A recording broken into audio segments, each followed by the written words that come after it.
Nubwo mu busanzwe amagambo umuntu avugira ku muryango w'urupfu atari yahamye bidakuka aho agiye kuba iteka ryose, ariko nanone hari igihe aya magambo aba ari igihamya gishobora kuduhesha kwibwira aho umuntu ashobora kuba agiye kuba by'iteka ryose.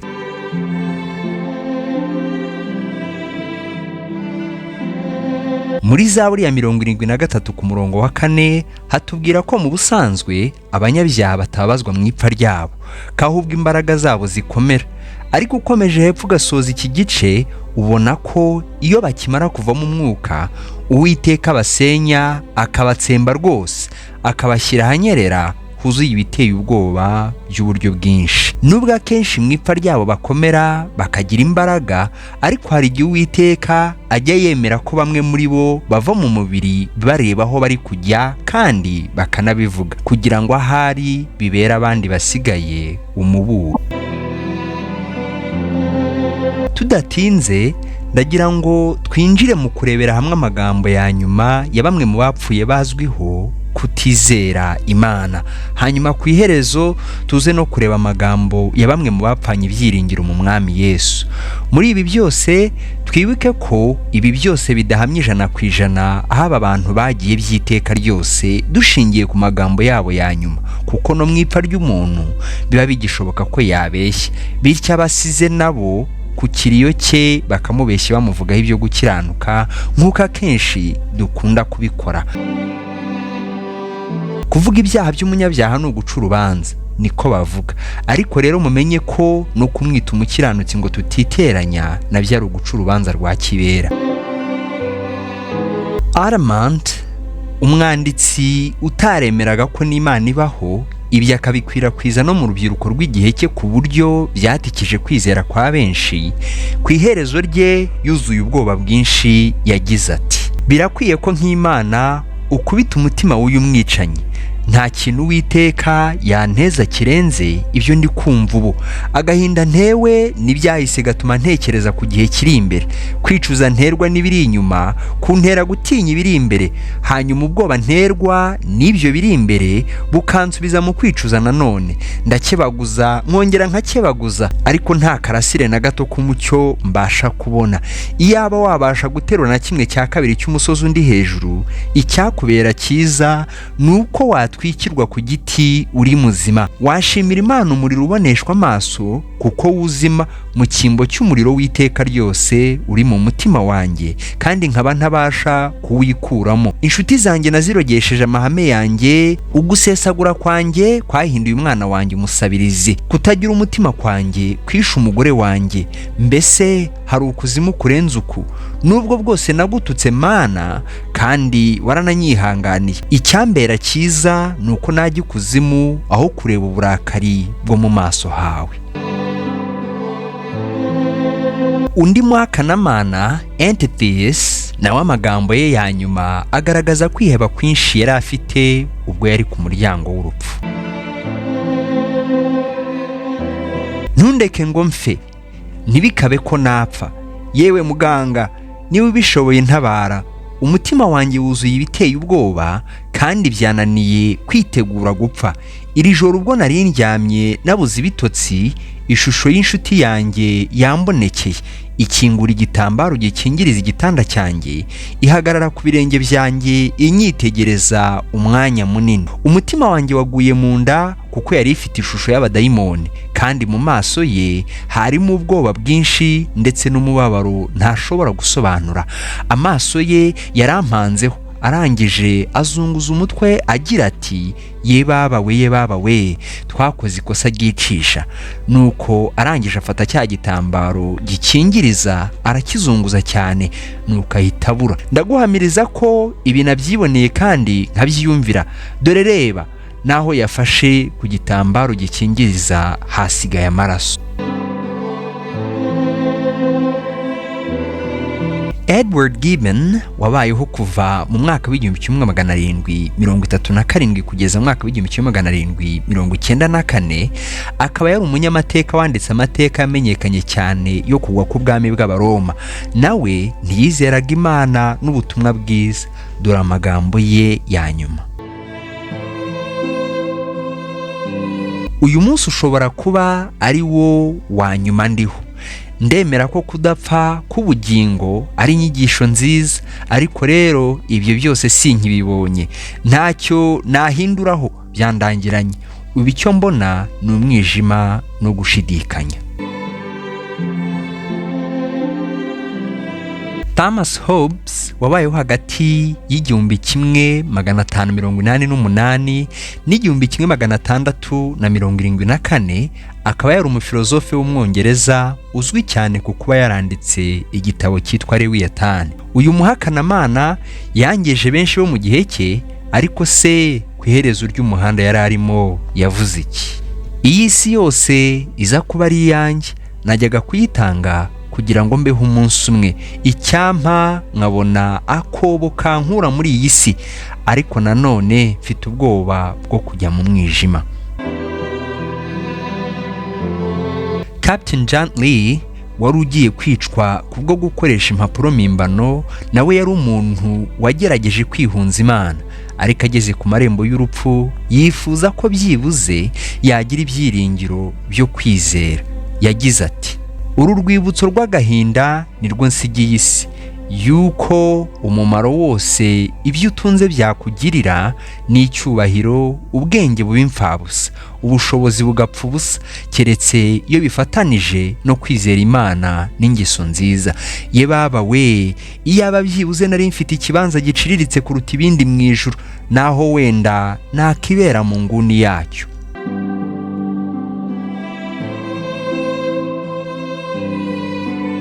Thomas Paine, umwanditsi w'ikimenya bose w'umunyamerika utarizeraga Imana, akaba yaragize uruhare rukomeye cyane mu kurwanya kwizera Imana n'ibyanditswe. Kimwe n'abandi, nawe mu mwaka w'1809 isaha ye ya nyuma yarageze. Mu mubabaro mwinshi yagize ati, iyo mba mfite isi yose nari kuyitanga, ariko igitabo cyitwa Age of Reason nikijye hanze. Nyagasani mfasha, Yesu mfasha, Mana we, nakoze iki ngo mbe mfite umubabaro ungana utya, ariko nta Mana ibaho. Ariko se nibibaho, nyuma yaha ndakora iki? Ndabinginze nimugumane nanjye, nimwohereze byibuze n'akana gato kagumane nanjye, kuko ari ukuzimu kuba jyenyine. Niba Satani yarigeze agira intumwa, iyo ntumwa ni jyewe. William Pope wapfuye mu 1797, uwo bivugwaho ko yari umuyobozi w'itsinda ry'abatizera Imana basebyaga ikintu cyose kijyanye no kwizera Imana. Kimwe mu byo bakoraga ni ugutera Bibiliya y'imigeri cyangwa bakayitanyaguza. Inshuti ze zari mu cyumba aho yari arembeye, zivuga ko ibyo zumvise biteye ubwoba, kuko zamwumvise asakuza agira ati, sinicuza kandi sinihana, Imana izanciraho iteka. Nzi ko igihe cyo kugirirwamo ubuntu cyarangiye, ubu muri kureba umuntu warimbutse by'iteka ryose. Ye baba we, buziraherezo, nta kindi kingenewe uretse Gehinomu. Ngaho ngwino kubabazwa ku iteka ryose. Iby'Imana yaremye byose ndabyanga, uwo ntafitiye urwango ni Satani. Ndifuza kubana nawe, ndifuza cyane kubikuzimu. Mbese ntimuri kubibona? Mbese ntimumubona? Dore araje kunjyana. Perigord-Talleyrand wabayeho hagati y'1854 n'1838, umuyobozi wari uzwi cyane mu Bufaransa, akaba azwi cyane nka minisitiri w'ububanyi n'amahanga mu gihe cya Napoleon, nyuma agakomeza nabwo kuba muri uwo mwanya ku ngoma ya Louis wa 18. Uyu nawe rero yari azwiho kutizera Imana. Ubwo yari ku gisasiro yapfiriyeho, umwami Louis yamubajije uko yiyumva, maze nawe amusubiza agira ati, mutware, ndi kubabazwa cyane, ndi kumva umubabaro w'abarimbutse. Voltaire, umwanditsi w'umufaransa wamenyekanye cyane mu gihe cye ndetse na nyuma yaho, mu mpano ye yakoresheje ikaramu ye mu gusebya no gukubita hasi ubukristo. Rimwe yigeze agira ati, mu myaka 20 iby'ubukristo bizaba byararangiye. Ikiganza cyanjye kimwe kizasenya inyubako yubatswe n'intumwa 12. Igiteye agahinda nuko nyuma gato y'urupfu rwe inzu yasohoreragamo ibi bitabo bye bise by'Imana yahindutse depo ya Bibiliya.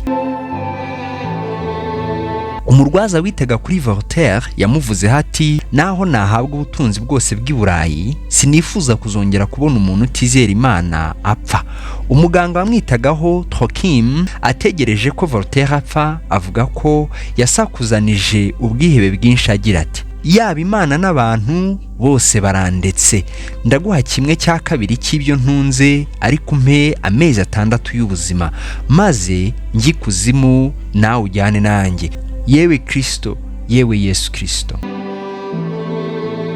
Colonel Charteris, uyu muhakanamana nawe ku iherezo ry'ubuzima bwe adakebakebye yagize ati, noneho natanga amamiliyoni n'amamiliyoni ngo hagire umpamiriza ku kigero kinyuze ko ahantu hitwa ikuzimu hatariho.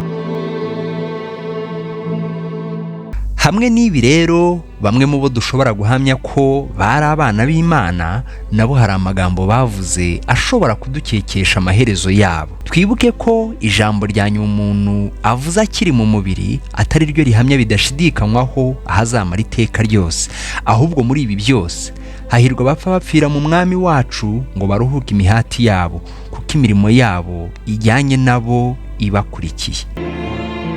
Martin Luther, umudage wabayeho hagati y'umwaka w'1483 n'1546, mu ipfa rye yasubiyemo inshuro 3 umurongo wa 6 wa Zaburi ya 31 agira ati, mu maboko yawe niho mbikije ubugingo bwanjye, Uwiteka Mana y'umurava warancunguye. William Tyndale wabayeho hagati y'umwaka w'1994 n'1536, akaba ari we wasemuye Bibiliya yikura mu Giheburayo n'Ikigiriki ayishyira mu Cyongereza. Yatwitswe ahorwa gukora uwo murimo kuko batashakaga ko rubanda nabo bisomera ijambo ry'Imana. Isengesho rye rya nyuma ryariri ngo, Uwiteka fungura amaso y'umwami w'Ubwongereza. Nyuma y'igihe gito iki cyifuzo cye cyarasubijwe. Bibiliya yahinduwe mu rurimi rw'Icyongereza n'uwo batwitse batangira kuyikoresha mu nsengero zabo.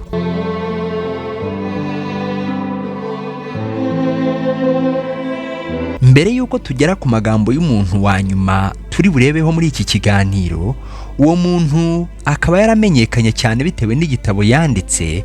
Reka tubanze turebere hamwe amagambo y'undi muntu nawe wamenyekanye cyane kubwo kwizera umwami we Yesu Kristo, ndetse n'iherezo rye rikaba uko bigaragara ari iry'Abakristo.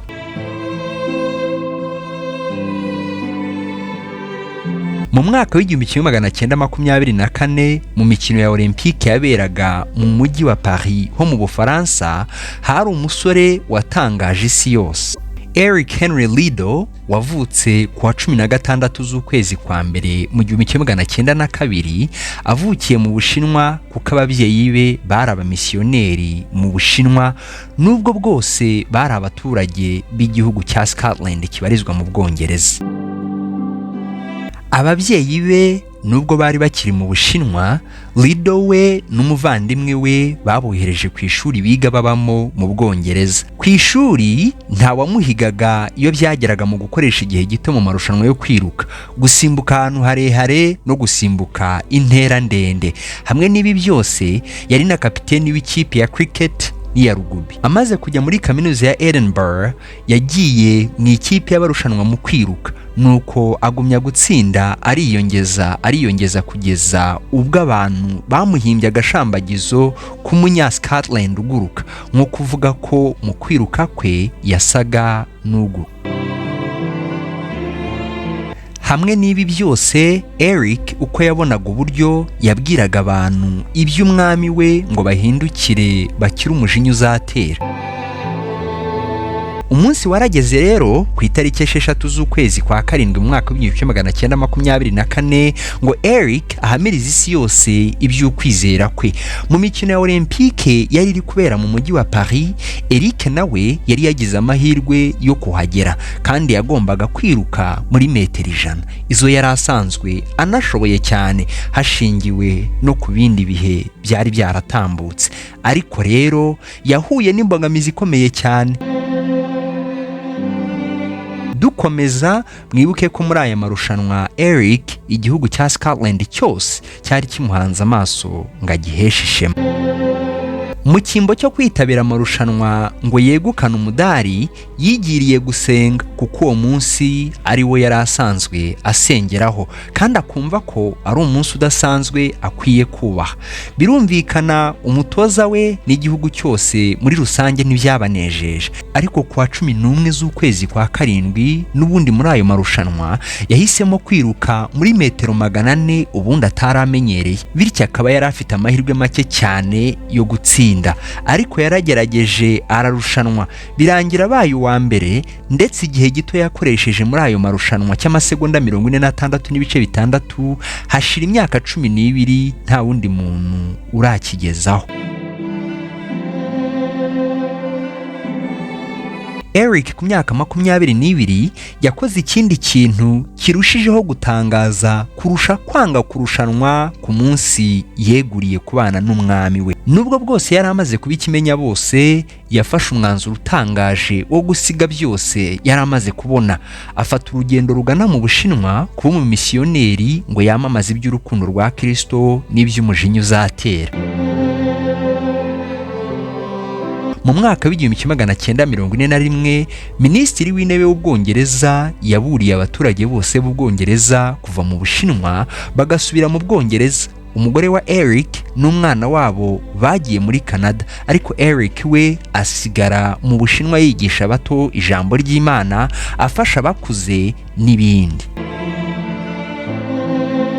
Mu buryo bwa kamere y'umubiri twavuga ko Eric urupfu rwe rubabaje. Bamwe bavuga ko byaba byaratewe n'ubuzima bubi bw'inkambi y'Abayapani bari bafungiwemo, abandi bakavuga ko byaba byaratewe n'uko yaryaga rimwe ku munsi, cyangwa se bikaba byaratewe no guhagarara kw'imitsi y'ubwonko kubwo gukora cyane. Ariko icyo ari cyo cyose, ku myaka 43 Eric yapfuye yishwe n'ikibyimba cyafashe ku bwonko. Ahari hari uwakwibaza ati, ubwo koko Imana yituye umuntu ibikwiye? Umuntu wasize icyubahiro cye agasiga ubutunzi ndetse n'ikindi cyose akayiyegurira, ubwo nibi yamwituye koko? Reka tureke Eric ubwe asubiza icyo kibazo. Mu myaka yose Eric yabaye mu Bushinwa nk'umumisiyoneri, yasuye igihugu cye inshuro 2 gusa. Imwe muri izi nshuro hari uwamubajije ati, mbese waba wicuza umwanzuro wafashe wo gusiga icyubahiro n'ikuzo byose wari warabonye kubw'umurimo usuzuguritse nko kuba umumisiyoneri? Eric yaramusubije ati, ni ibisanzwe k'ibyo byose umusore yabyibazaho rimwe na rimwe, ariko nishimiye umurimo nkora. Ubuzima bwa mugenzi wanjye bufite agaciro gahambaye cyane ugereranije n'ibyo byose. Ahari Eric aramutse ari hano uyu munsi yakubaza ati, mugenzi wanjye, wowe nayahe marushanwa urimo? Mbese n'ay'ubutunzi, mbese n'ay'icyubahiro, cyangwa n'ay'uburanga? Hahirwa abarwana intambara nziza yo kwihangana, kuko babika ibikamba ritangirika ry'ubugingo buhoraho. Uyu muvandimwe ajya gusinzira, uwari bugufi ye yamwumvise avuga amagambo atumvikana neza, ariko icyo yabashije gutoramo ni ijambo ngo kwitanga utizigamye. John Bunyan, umwongereza wabayeho hagati y'umwaka w'1628 n'1688, akaba ari nawe wanditse igitabo cyamenyekanye cyane cy'Umugenzi. Nawe kimwe n'abandi, igihe cyarageze agera ku nkombe ya rwa ruzi nk'uko nawe yarugarutseho mu gitabo cye. Nyuma yo kunyagirwa n'imvura nyinshi ari mu rugendo rugana i Londres, yafashwe n'umuriro mwinshi waje kuvamo umusonga. Nyuma y'iminsi mike gusa ahita apfa. Ariko se yavuze iki ubwo yari ku gisasiro yaje no gusinziriraho? Dore uko yabwiye abari bamuri bugufi. Mwindirira ahubwo nimwiririre, ngiye kuri Data ise w'umwami wacu Yesu Kristo, kandi nta gushidikanya ntazabura kunyakira, kuko yiyunze natwe binyuze mu mwana we akunda. Nubwo ndi umunyabyaha, niringiye ko mu gihe gito tuzahura tukaririmbana indirimbo nshya, kandi tugahora twishimye ubuziraherezo mu isi ihoraho. amen. Hamwe n'ibi rero amagambo ya John Bunyan atuganishije ku musozo w'ubuzima buhishwe ubwo benshi badakunda no gutekerezaho nk'aho ari ibya bamwe, kandi hari igihe natwe tuzavugwaho nk'ibyo tuvuga ku bandi. Ariko se ubwo uru rugi ruzankingurirwa nzaba ngiye, icyampa nkazaba ngiye kubana n'umuremyi wanjye. Mu gitabo duherutse gushyira mu Kinyarwanda cyitwa Ubuzima n'Urupfu bya Muntu Mubi, cyanditswe n'uyu mugabo dusorejeho John Bunyan, harimo n'izindi ngero nyinshi zitandukanye z'impfu z'abanyabyaha n'ibindi bitangaje.